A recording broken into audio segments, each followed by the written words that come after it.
In a year foretold by ancient prophecies, the Great Mist finally begins to fade away. After the fall of the musician's kingdom, the world government sends a mysterious man, accompanied by a cursed black shadow. Within moments, the royal palace is transformed into a living nightmare, and the tragedy ends with the death of Princess Rovin. But who is the mysterious man that arrived in Esperia? Is that sinister black shadow actually Saint Mars of the Gorosei? And how did Shuri transform into a demon, even without Imu's presence? In today's video, we're diving deep into Chapter 1185 of One Piece, breaking down every major reveal, hidden detail, and the theories that could completely change the way we see the story. And before we begin, if you enjoy One Piece content like this, make sure to leave a like, subscribe, and share this video. Your support truly helps the channel reach more fans around the world.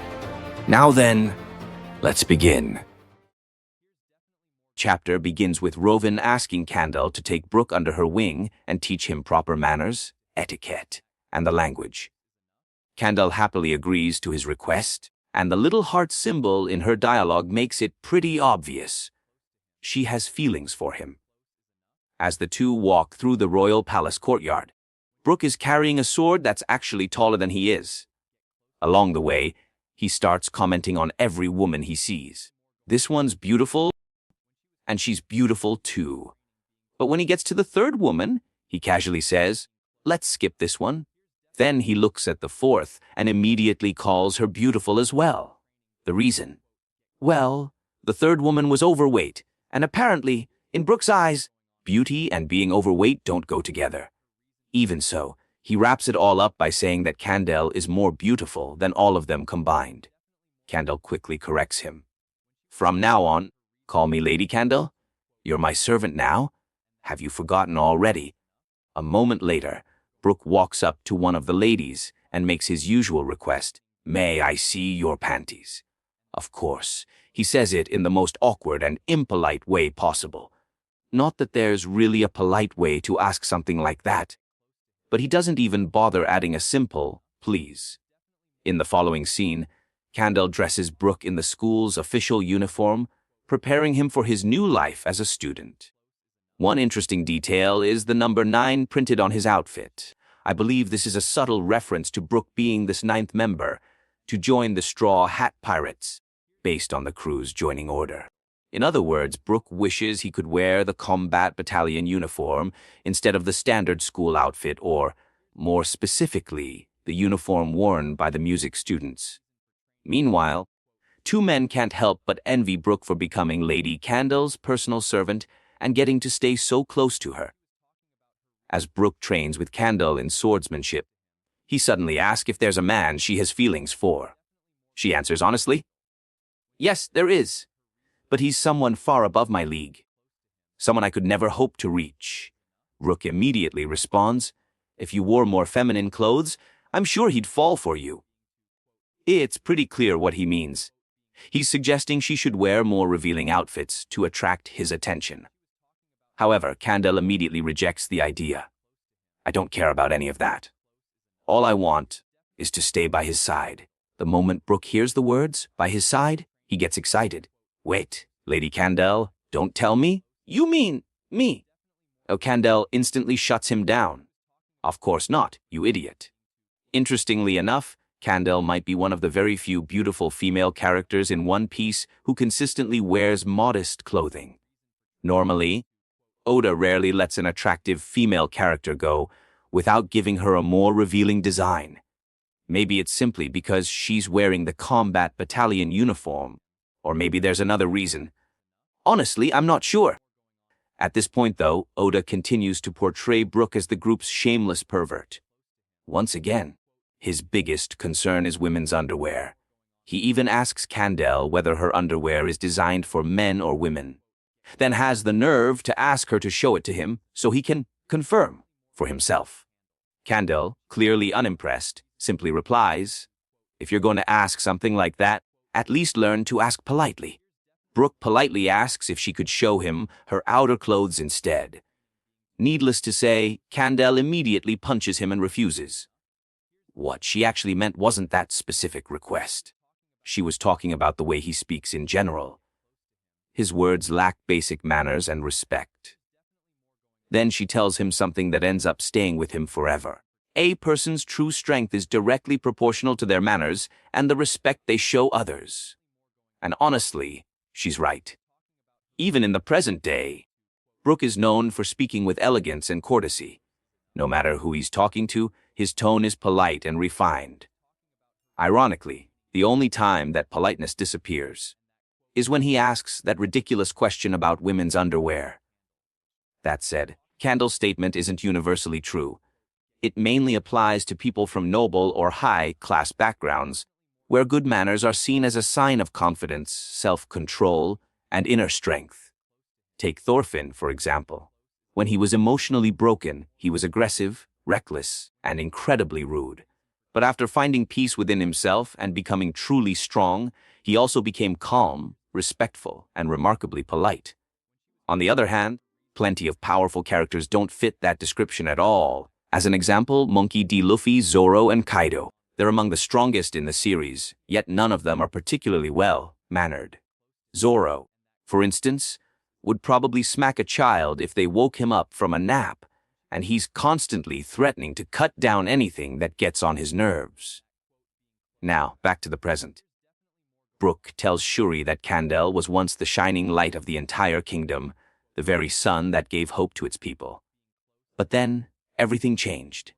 One day, a ship belonging to the world government was swept toward the kingdom of Esperia. The mere arrival of that vessel threw the entire nation into panic. Everyone knew exactly what the world government was capable of, and no one expected anything good from their visit. The overwhelming fear and anxiety eventually took their toll on Candelle herself. She fell seriously ill and remained bedridden for months. As her condition worsened, so did the mood of the kingdom. The hope that once filled Esperia slowly faded away, replaced by fear, uncertainty, and despair.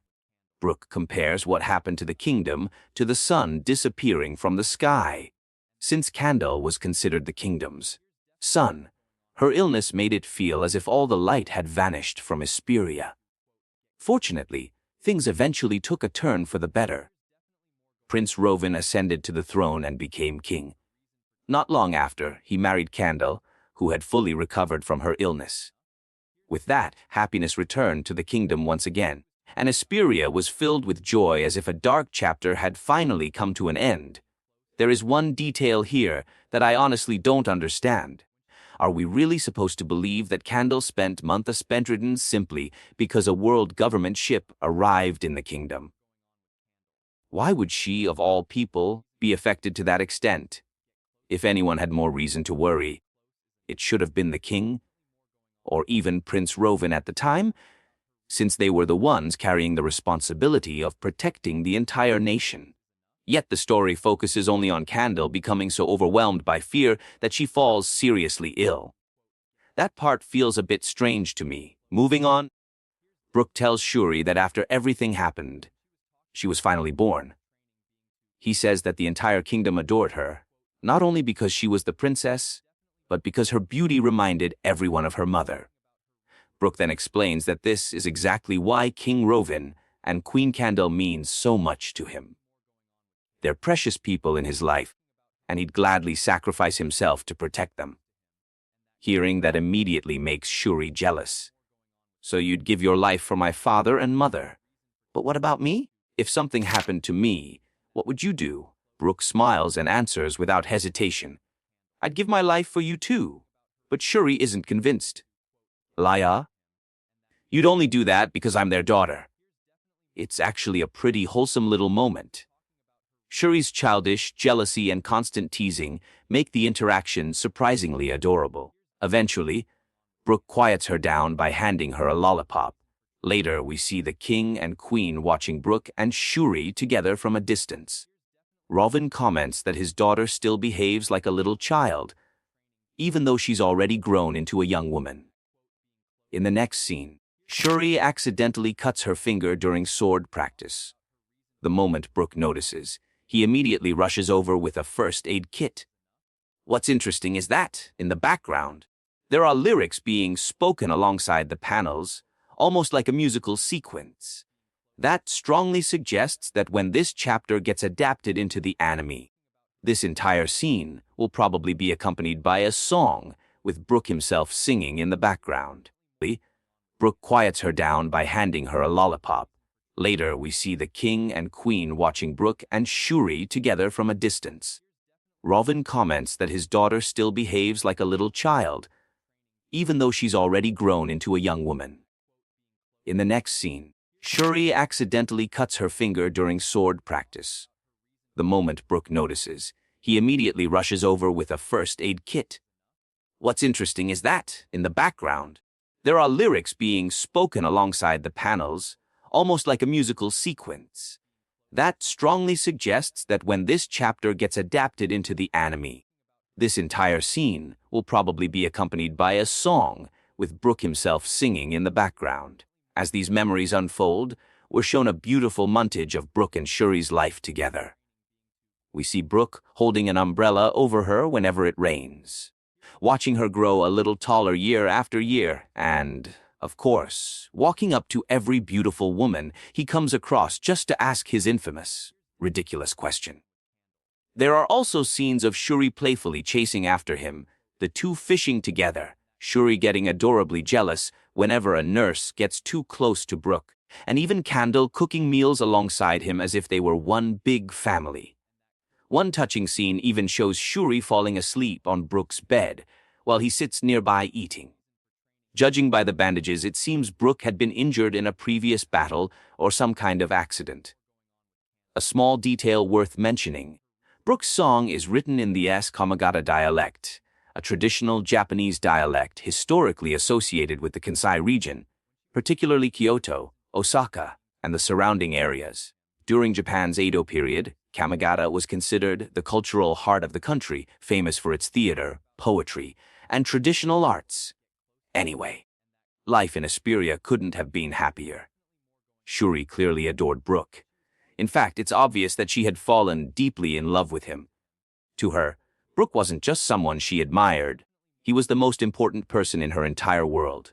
But then, that fateful day finally arrived, a year later, when Shuri had turned 15 and Brook was 28 years old. A massive, unnatural fog suddenly engulfed the kingdom of Esperia, and from that moment on everything changed. Music itself seemed to disappear. Every musical instrument, the very foundation of the kingdom's economy, became nothing more than useless scrap metal. But that wasn't even the worst part. The mysterious fog lingered over the kingdom for nearly a year and a half, poisoning the air and leaving tens of thousands of people with severe lung diseases. By the end of the disaster, hundreds of innocent lives had already been lost. When the mysterious fog finally cleared, Queen Candelle had already passed away, most likely from the same lung disease that had claimed hundreds of lives across the kingdom. It was an incredibly difficult time for Esperia. Rovin, Brook, Shuri, everyone was overwhelmed with grief as the kingdom struggled through its worst economic collapse. As a result, Esperia could no longer afford to pay the heavenly tribute to the world government. Despite everything, Shuri continues training with Brook. During one of their sessions, Brook says something extremely interesting. Princess, sometimes the way you move makes it seem like you've already seen the future. Remember that line, because we'll come back to it later during the analysis. Brook believes Shuri has the natural talent to become a great warrior just like her mother. Unfortunately, her father would never allow her to fight on the front lines. When her father is mentioned, Shuri admits that something has been troubling him lately. Brook replies, I don't know what's weighing on his mind, but there's one thing I can always offer him, my loyalty. Shuri then asks, weren't you supposed to become a pirate someday? Brook simply smiles. Dreams come second. Right now, my priority is serving the king and repaying everything he's done for me. In the very next scene, King Rovin officially declares war on the world government. Brooke accepts the king's decision without hesitation. When the other warriors ask why, Rovin reveals the shocking truth. In exchange for waiving this year's heavenly tribute, the world government demanded 1,000 slaves. Tasikin and everyone knows that becoming a slave in Mary Joyce is practically a death sentence. Psst. There is no way I'll sacrifice 1,000 of my own people just to save this kingdom. Sex, in 2 months, they'll be here. Fear quickly spreads across Esperia, and the people turn to Brooke, the only person who still seems optimistic. Yes, this the end of our country. Won't they take everything we have? Brooke answers through his song. I recently heard about a kingdom that disappeared in the West Blue. I'll keep the lyrics short, but Brooke's message is clear. There are nations that don't belong to the world government, yet they continue to live in peace, and even the government is cautious around them. Wano, the land of the samurai. Elbaf, the homeland of the giants. Brooke's point is simple. As, from now on, we'll be just like them, independent from the world government. Besides, we've already lost almost everything. There's nothing left for them to take from us.